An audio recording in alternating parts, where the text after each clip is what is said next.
Good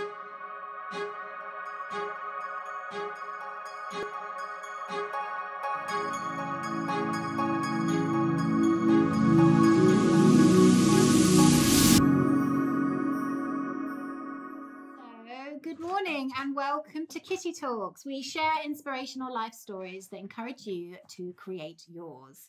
And today I have with me the beautiful Ashley Cooper. Hello, Ashley. Hey, thank you so much for having me. I'm so happy to be here. All the way from Toronto? Yes, I'm in Toronto. All the way from Toronto. So for those of you that don't know, Ashley is an inspirational speaker and empowerment coach. She is on a mission to get people to unlock their full potential. She also is the founder of ABC Charity, and she's going to be telling us all about that this morning. So, Ashley, welcome. Thank you again for joining us. Thank you so much. I really appreciate being here. And I'd love for you to tell our listeners a little bit more about what it is that you do in the world. Oh, thank you so much. Yeah, so at the moment, I'm working predominantly with female entrepreneurs and women to really just help them find the courage that they need to change the world, basically, to have a greater impact, to step into their passion, to step into their mission, and really, really get out of their own way, you know? So all of these beliefs, false beliefs that maybe they have that they're unworthy or they're not good enough, but to really lean into their purpose and trust who they really are so that they can actually expand and grow in the way that they were meant to do. So you're traveling around the world, you're leading workshops, speaking. Yes, yeah. So I travel around the world. I've been hosting different retreats. I work predominantly with women, even online. I host group training programs and develop more of a sisterhood. So I bring women together with the intention of being collaborative rather in a state of competition. So seeing how us women can actually work together to lift each other up rather than tear each other down. How can we actually open ourselves up into vulnerability and, you know, really be in this state of coming together rather than not, right? Because the world right now is really demanding of us to step up into ourselves and really come together rather than to work against each other. So I'm really, really passionate about helping women really come together and work together in collaboration to really, you know, we all have fear when we're trying to expand ourselves into the world, and when we're really trying to step into our mission, there's so much fear that comes up. And what happens so often is that we wait for there to be a time where the fear isn't present, not understanding that it's actually when we're about to step into our greatness, when we're about to do something really, really important, it's actually when fear is the most present, right? It's the most when we're stretching our comfort zone or we're doing something really, really great or different in our life. That's when fear is actually the most present. So I help people work with that rather than against it and actually lean into it so that they can have a greater impact. We got huge goosebumps, like, because I be totally honest, that's exactly what I'm going through now. Actually, it's totally what I'm going through with this, because it's like bringing up so much fear and so much stuff in me. But like you said, it's like, you know, got to try and lean into the fear. Yeah.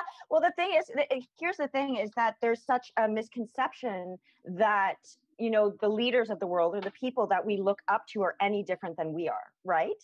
And the only difference between ourselves and anyone that you might look up to, whether it be, you know, Oprah Winfrey or Tony Robbins or any person that you actually Ellen DeGeneres, anyone that you look up to who has a certain level of success, we look at them and we think, oh, they're an overnight success, or, oh, they're lucky, or, you know, we see them and perceive them as being different than us. But really, when you look into it, you look in the background of their story, and when you actually look at their own evolution, you see that the most successful people have actually failed more times than anyone else. And they actually know how to lean into fear and not let it stop them.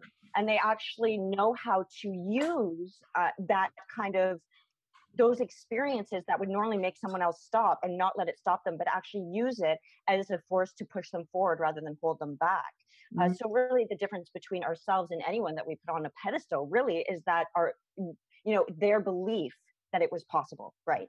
And their ability to actually not let fear stop them, but actually use it as a force to move them forward. One of my favorite quotes is by Joseph Campbell, who, you know, had written about the hero's journey. And if anyone doesn't know what that is, it's phenomenal. Like, I mean, that could like a whole other talk in and of itself.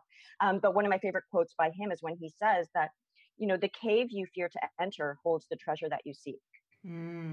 So what cave are you fearing to enter? And just on the other side of that is the greatest expansion and growth and treasure that you could ever possibly imagine. And that's so what we wanted to show with Kitty Talks, actually, because by interviewing people like yourself, you know, we show we're all just human, we're all just normal. Like you said, we're just like choosing to step into our greatness and choosing actually to go into the fear and, you know, try and combat the self-sabotage that we all have. Right. Yeah. And that was, has been my mission since I really first started this as well. And really stepped into the role of, I don't even know if I like staying leader, because I feel like I'm leading from the trenches. I'm learning from my students just as much as they're learning from me. I'm a student first, a teacher second. So I don't really know who's helping who half the time. But when I first started, really embodying this journey, I came out and was talking more about pain and fear than anyone else. And it wasn't the most popular thing at the time, because so many people were like, well, no one wants to talk about pain. And I'm like, that's exactly why we should, because we all have it. We're all afraid. We all have belief systems that need to be getting worked through, and pretending it's not there is actually what's holding people back from actually achieving their greatness. Absolutely, and I totally agree with you. I think it's like we had a quick chat before we came on, and my own personal journey and story is I completely ignored any emotional problem, like as in if I was upset, didn't happen, just completely ignored it until a point where I just completely internally combusted, because you can't do that. Like you said, you've got to lean into what's happening, the pain and the emotion, and then it's a way of clearing it. Yeah. And the funny thing is, it's like, I'm always talking about affirmations, and I use affirmations all the time. They're incredible tools. They're really, really amazing. But what I see a lot of people doing is using affirmations as like a bandaid, right? So they're using an affirmation to actually put a bandaid on a circumstance that they don't want to look at. So for me, it's like, if you're saying an affirmation, but you don't want to acknowledge what's underneath it, it's like building a mansion on a garbage dump, right? It's like, it's going to look beautiful at first, but then, the garbage is going to rise, and all of a sudden it's going to stink, right? Your mansion is going to stink. And then you find people like rocking themselves back and forth in a corner, wondering what is wrong with them, because they're like, I'm doing everything right. I'm doing all my affirmations. I'm doing this and that. But they're not actually going to the level of feeling what they need to feel to heal what they need to heal. And that's where the true transformation and magic happens, right? Because that's when your affirmations get true power, when you've actually acknowledged what it is that you want to cover up, and you're leaning into it rather than resisting it. Beautiful. And I know that you talk a lot about self-sabotage as well, like as in how to combat it. Yeah. So what I really discovered from not just my own journey, but working with so many men and women, and particularly women now, is that at the core of everything is this sense of unworthiness that we have, right? So there's literally no problem I've found, whether it be within myself, within another human being, globally even, that isn't directly related to unworthiness. And, I always say, for example, I work predominantly with entrepreneurs. So, your business can never grow bigger than your belief systems and your wealth. And I'm not just talking about financial wealth, but like wealth of abundance, wealth of joy, wealth of anything, wealth in relationships can never grow bigger than your worth. So if you don't believe that you're worthy of receiving that which you desire, you will find a way to sabotage it subconsciously. It's not even your fault. It's just you have pre-programmed belief systems in your subconscious mind that need to be dealt with, actually, to help you actually move forward. So one of my greatest passions is helping people actually embrace their inner worth, so they can experience outer wealth, right? What is it that's actually stopping you internally from receiving that which you desire? Because what you'll find is that so many people are into this manifestation or whatever else. And I mean, I love manifestation. I'm manifesting like a maniac all the time, and I'm always talking about it.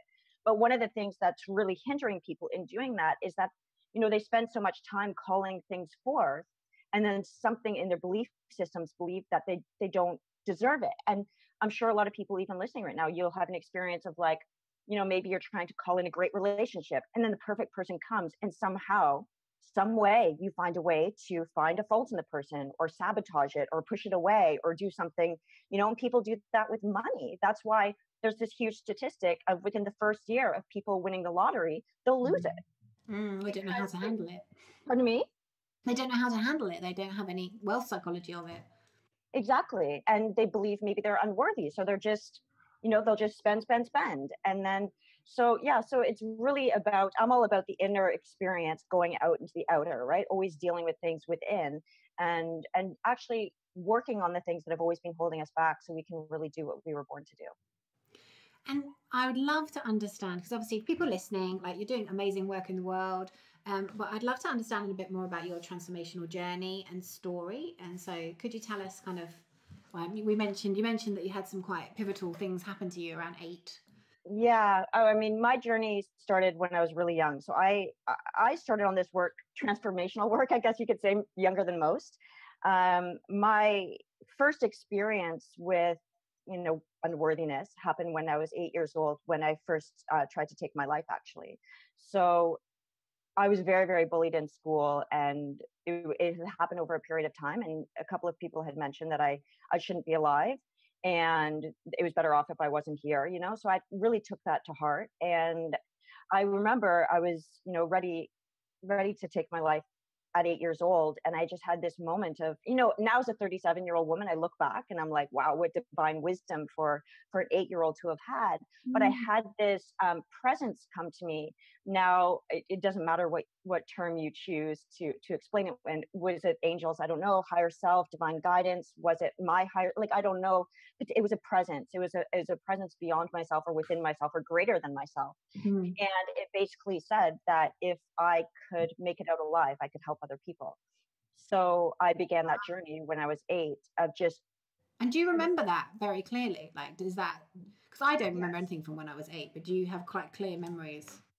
That memory I have very clearly. I mean, some of the things from the bullying and whatever else, I really, my mind doesn't go there, whether it be because, I was so young, or because I've blocked it out, I'm not sure. But I remember that moment exceptionally clearly, particularly because I was kind of shaken into reality. I was shaken into total awareness, right? Mm. So, yeah. So, I mean, that's where my journey started. But everything is an evolution, right? So it's not like I had that moment of epiphany and all of a sudden I was enlightened. It No. just meant that I had this awareness of my suffering that most people, maybe even people my age now don't have that depth of understanding. I just went really, really into it.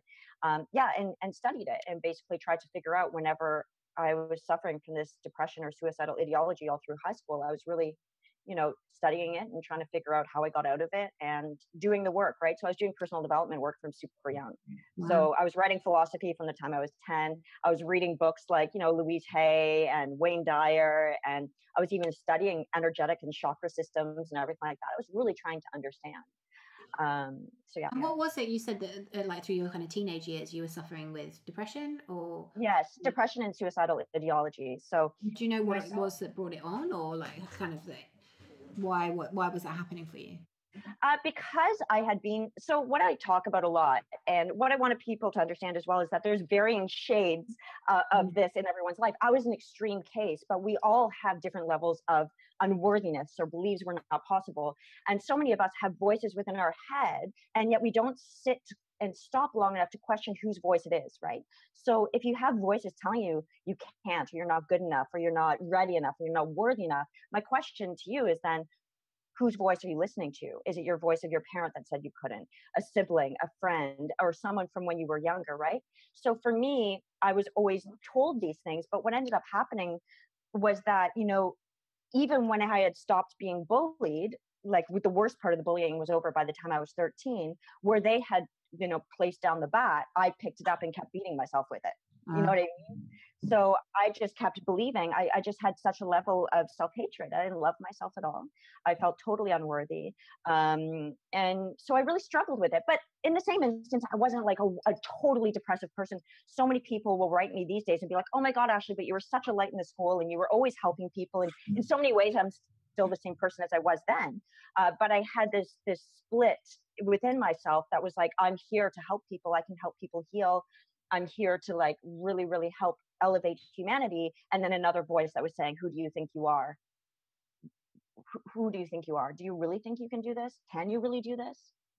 Look at you. How can you help anyone? Right? So there was these two voices. Pardon me? It's a horrible voice. We've all got it. It's a horrible one. Exactly, right? So that's what I'm saying. It's like, of course, I'm on the far end of the spectrum where I really went through that. But so many people will say to me, well, I'm sorry you went through that. And my answer is, why be sorry? That was the most incredible gift of my entire life, because it's really led me to where I am, and I wouldn't change it, for the world.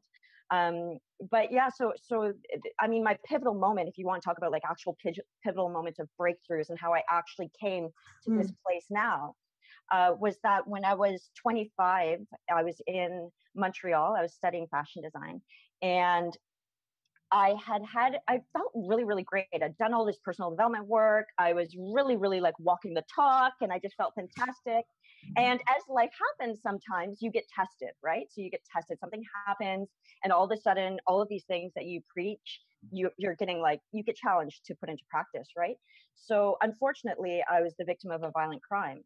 And I was down on my knees once again, saying, why me? Why this? Why now? Why do I have to go through this? I've done everything, feeling, the victim voice, but like almost, legitimately, like I had a right to feel that way in a way, in many ways, I could have justified that. And I really just felt like I've been through so much, and I know so many people go through this. You're like, why me? Why do bad things happen to good people? Why do I see so many people going through this when I'm doing all the work and all I want to do is be like a good person and help people? And like, why am I having to go through this, But what I realized was that no matter how many books I had read, no matter how many like yogic pretzels I'd twisted myself into, no matter how much meditation or all these different things I had done, what I realized is that it was all intellectual, but I hadn't yet dropped into my heart, and I didn't trust myself. And I didn't have faith in myself. And I still had that feeling of unworthiness. So I decided to follow my soul for 2 years, and literally to have faith in myself, to learn how to have faith, to learn how to trust myself. Wow. So you said you followed your soul.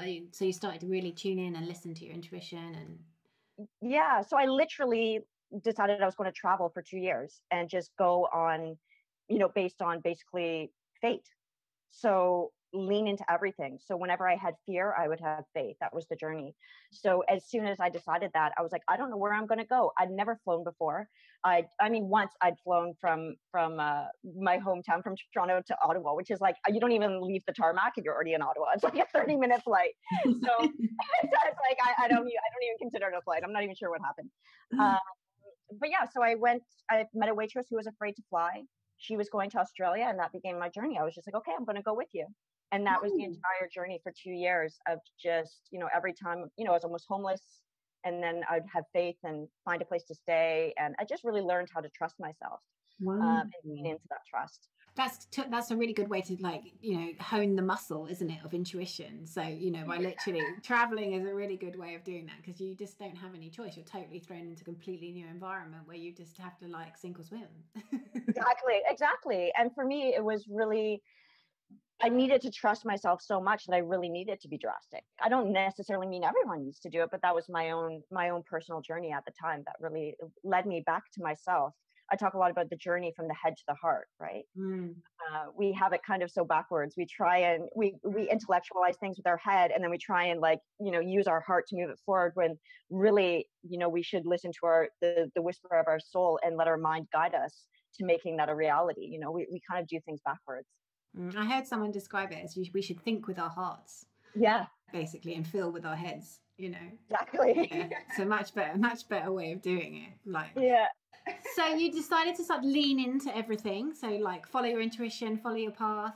And then at the end of the 2 years traveling, what happened next? Well, I ended up doing a 21-day vow of silence in Thailand. Wow. And pardon me? Vipassana? No, well, I did it by myself. So I'd heard other people doing Vipassana, and I was just like, okay, I've traveled for a while. I'd been in Thailand for a little while at the time. And I was like, I haven't talked to anyone anyway. How hard can it be doing it by myself? So I just, stopped talking with the intention of not speaking for 21 days. And basically what happened was I became confronted with every voice that I'd ever tried to run from. So in those moments, I actually came to realize that, I thought that I was running towards something, but really I was running away from myself. And no matter where I went in the world, even if I was on this beautiful journey of fear or faith, I was still there, and the voices were still there, and I was still trying to put a bandaid on them. So when I actually stopped speaking, those two voices that I was talking about earlier, the voice of, fear, you could say, and the voice of love, really became predominant in my mind. And on the 7th day, I thought I was going to go completely mad. I remember my last thought that I had in my head was that my parents, I finally lost my mind, and my parents are going to have to pick me up like in a Thai mental institution because I lost it. Like I totally had lost the plot. And then somewhere when it couldn't get any worse. It literally, the voices were so strong. I just had this moment and something clicked, and it was just like this, like total silence, peace. It's what I realized actually 2 years later is what Eckhart Tolle calls the now. Literally no thought, total presence, total experience, total oneness. Everything was just so clear and more beautiful and more full than I ever could have imagined. And everyone's like, how long were you like that? And I'm like, I don't know. I was in the now. I wasn't taking the time. It might have been a week. Didn't time it. Yeah. You don't take the time when you're in the now. But yeah, so once it came out of that, that's when I really realized the power of leaning in to your pain rather than resisting it. Because what I understood in that moment was that every moment of pain, every painful thought was there to serve me. It had a purpose, it had a value, and it just wanted to be heard. And the moment I allowed it to be heard in that silence, in that stillness, that's when it became my greatest gift. It became my greatest power. But just most of us don't sit with things long enough because we're so busy trying to avoid our feelings. We're so busy trying to avoid that fear or the pain or these things we label as bad. So what advice would you have for someone listening to this and they are going through a lot of pain in the sense of maybe there's self-sabotage, maybe they don't like themselves, they don't love themselves, but actually they don't quite know what to do next? Mm-hmm. Well, I actually, from this vow of silence, it took about 4 years, but I ended up developing a system around it that actually shows people how to transform the awareness of your pain into, I call it alchemy, right? So in the moment of actually transforming, using that pain for your power or your fear to your fierce courage, like I work with women on. So the most important thing to understand is that when we become aware of our pain or fear, what 95% of the population does is go into avoidance because we haven't been taught to deal with our pain. We haven't been taught, right? We have billion-dollar industries. And this isn't even just for people who are depressed or going through horrible times. This is like a society, an epidemic of bandaid culture and making us feel bad about ourselves so people can make money. Billion-dollar industries are being born out of people feeling bad about themselves. Here's how you can make yourself more beautiful. Here's how you can make yourself better. You're not good enough the way you are, right? So what we need to understand is that it's totally natural to have these feelings, and we all have these voices of the saboteur. We all have these negative voices in our mind. We all have these things that can come up. So the best thing to do is to not avoid it, right? To just accept it and understand that there's nothing wrong with you. You're not broken. You don't need to be fixed. And in fact, it's so much more common than you think, right? We're all human. If we all have these thoughts, what amazes me is that everyone expects themselves to be quote unquote fixed. So, one day everything's going to be completely perfect. And yet you have monks that are meditating for like 40 years, to achieve enlightenment. Well, what are they meditating on? Is if meditation could just clear it, because they're always having thoughts to watch. They're always having things rise. It's when we make stories of the thoughts we think that it becomes a problem, right? So the first is awareness, the second is acceptance, and the third is accountability. So understanding that it's not necessarily that the thoughts in your mind are wrong, not to make them wrong, but to understand that it's the stories about the thoughts you have that become the problem when you perpetuate that story. So to become accountable about the thoughts you think, the words you speak, right? Because what I think my biggest revelation was that through all of this awareness, through all of these things, I didn't understand the power of my mind to change my reality. I didn't understand the power of my thoughts and the spoken word to actually bring something into being. So I would actually offer those people to actually monitor their mind, right? Monitor their mind and see what are the words you're speaking about yourself? What are the thoughts you're thinking about yourself? What are the things that you're thinking about even for you, Kitty, like you said, like this is what you're experiencing with launching everything right now. And there's so much going on. So to monitor your mind and see the thoughts that you're actually thinking about that which you're trying to bring into being, and then take accountability over it. One of my favorite terms is the term abracadabra, and the actual meaning behind that. Do you know the meaning behind that, Kitty? No. Oh, okay, this is awesome. Isn't this English as well? Yeah. So the term abracadabra, because I'm all about creating magic in your life, right? So yes, we can talk about pain. We can focus, for example, I don't like focusing on pain, right? Because I believe what we focus on expands, Yes. but what we resist persists. Yes, totally. Right? So we want to be able to acknowledge it while not focusing on it, right? So it's actually to be able to like see the obstacle, but then automatically focus on the opportunity, to bring in that opportunity. So the term abracadabra actually means as I speak, so I create. Oh, wow. I did not know that. Yeah. So Right. when we want to create magic in our life, we speak things into existence. That's literally what creating magic means. And I believe that each and every one of us is the magic we want to create. And when you start to understand that you are that magic from a place of total worthiness, the magic that happens in your life is insane. Like it just doesn't stop. And yeah, so one other fun fact as well, I always talk about, you know how people say when you're journaling or you're writing things down, Yeah. that you know, that it's really powerful to write things down in a journal and to do your gratitude in a journal. Yeah. Well, you know the term spelling, so you're spelling things out, you're casting a spell on your life, right? So when you're gratitude journaling, when you're writing things about your life, when you're saying things, make sure you're casting the spell that you wish to cast on your life, and then speak it into existence with the words you choose to use, right? So to create your reality with your words.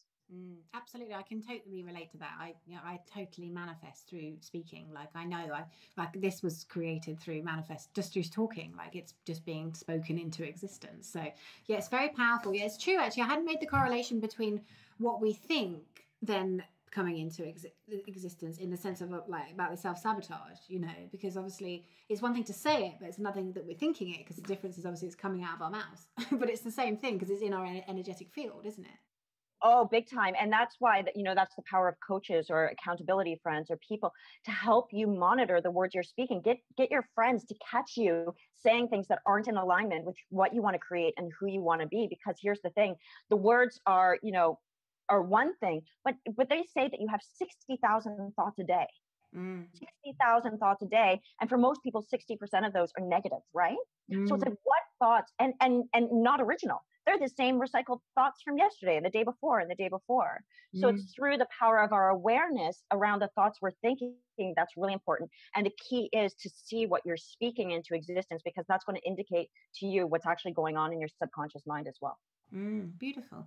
Well, you know, something like I used to do a lot of the morning pages. Like, I don't know if you've come across that. Like when I was manifesting my partner, I used to do that on a daily basis because I was always talking about the relationship I wanted, and you know, and that was powerful because actually, you know, you do that for a kind of I think I did it for a couple of months, and I could feel my connection get so much clearer just because I got all the crap out of my head and out of the way. And then actually I was, you know, I believe that I was downloading, you know, from spirit about what I wanted.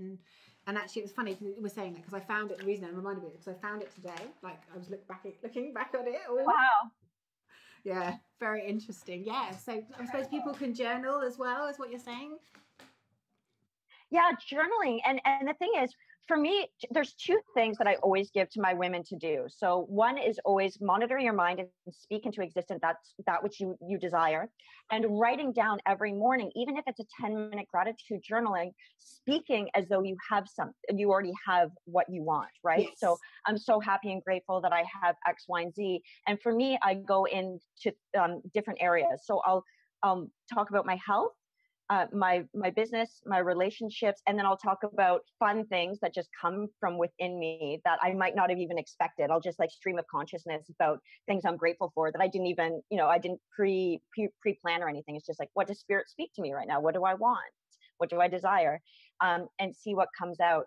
And I would just say, you know, so many of my clients are like, well, you know, Ashley, they have so many excuses, right? And I'm like, so you don't have 15 minutes out of your day to create.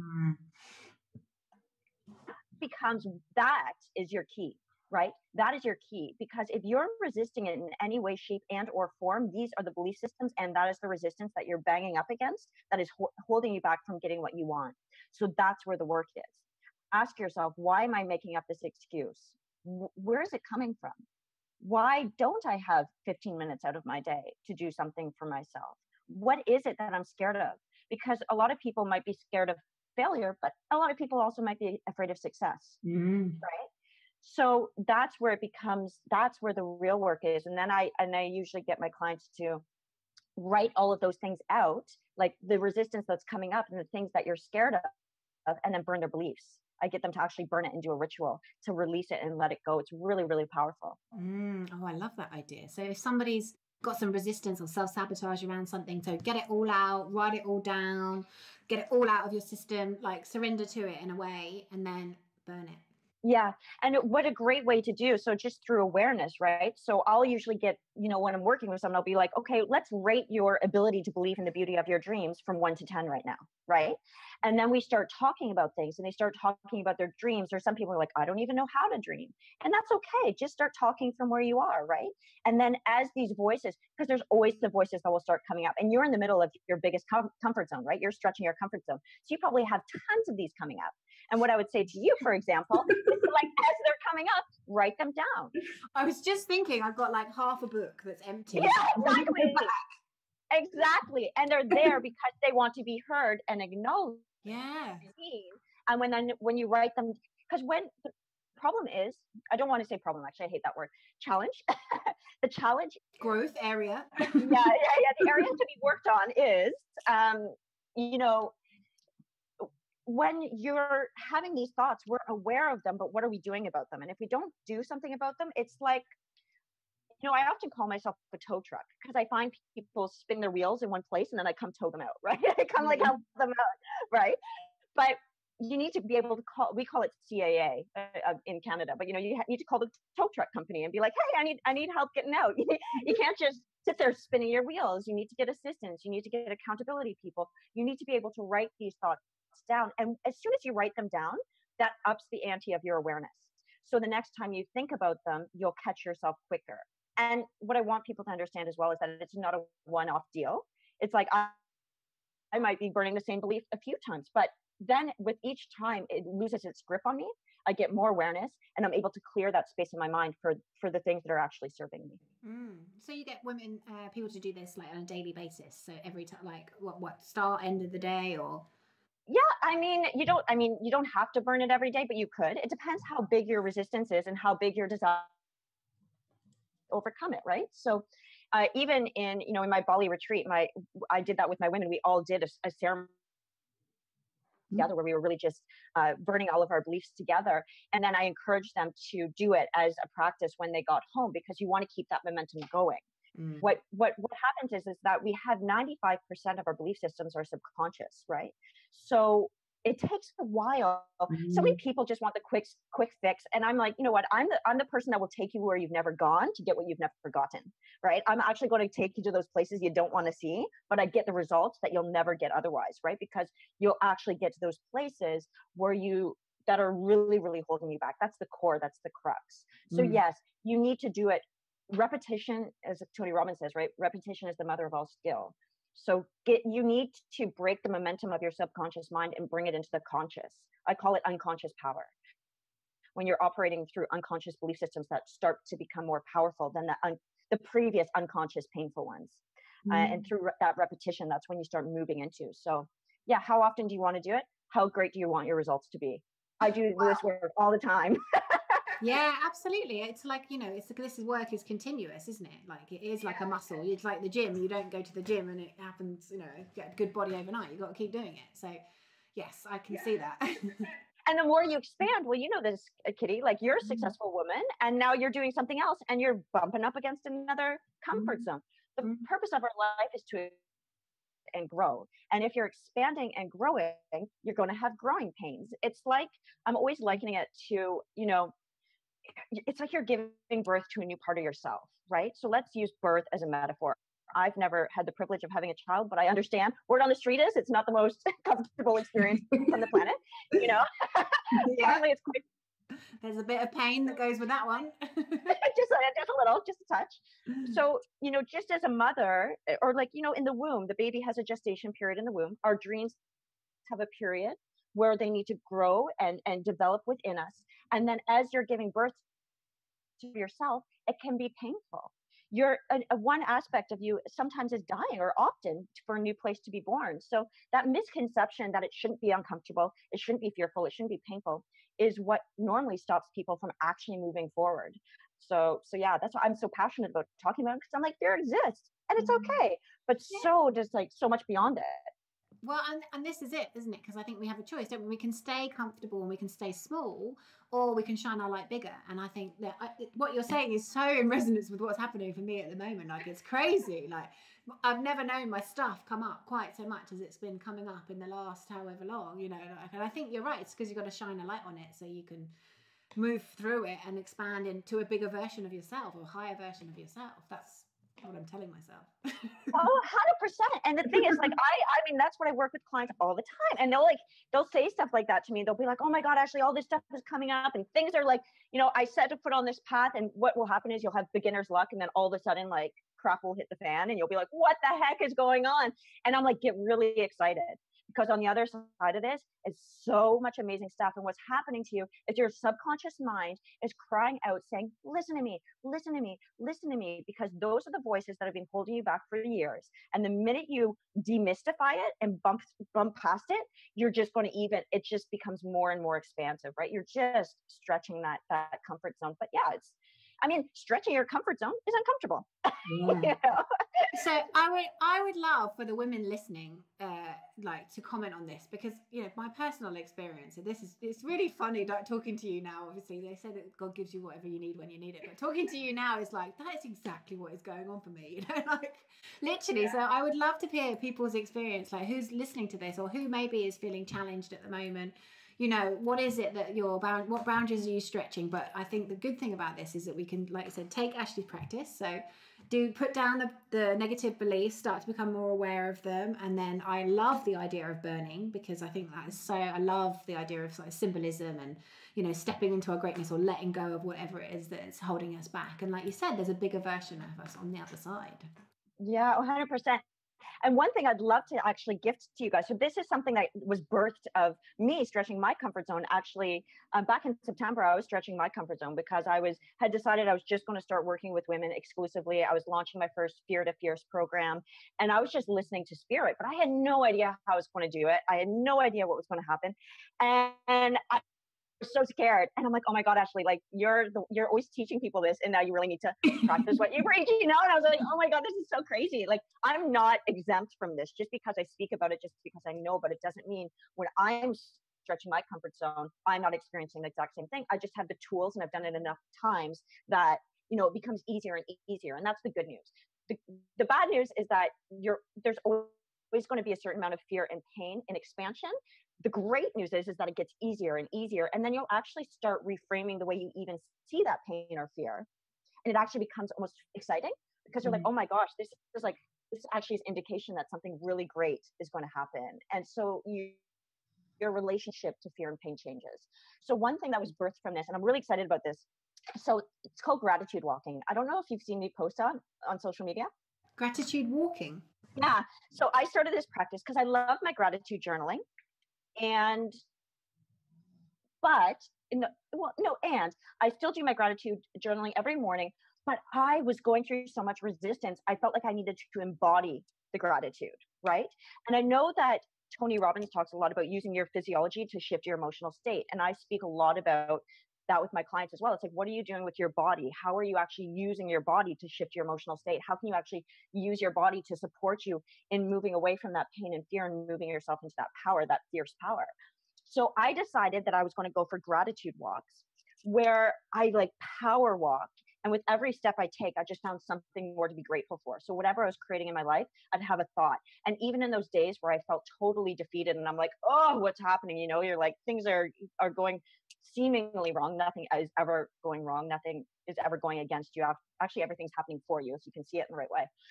So I'd just go for these walks, and I'd always the same playlist. So really upbeat music that made me feel very empowered and inspired, because what I started doing was I'd go for these 20-minute gratitude walks every morning, listening to this music, using my body.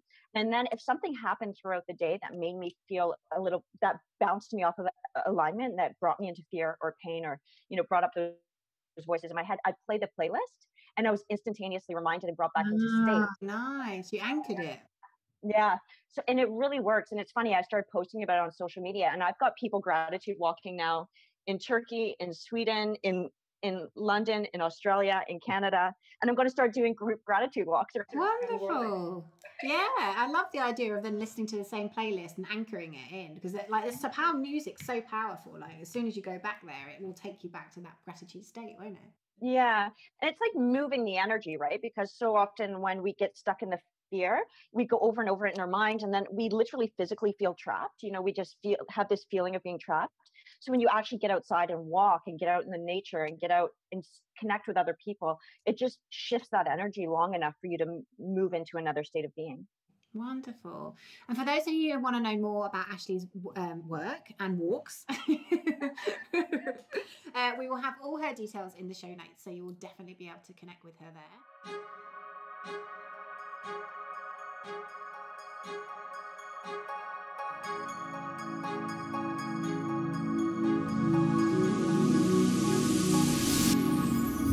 Thank you so much for listening to Kitty Talks. Be sure to head over to our kittytalks.com website, become a member of our exclusive club, and you'll get free interviews and access to our private Facebook group, exclusive webinars and secret success interviews. See you there.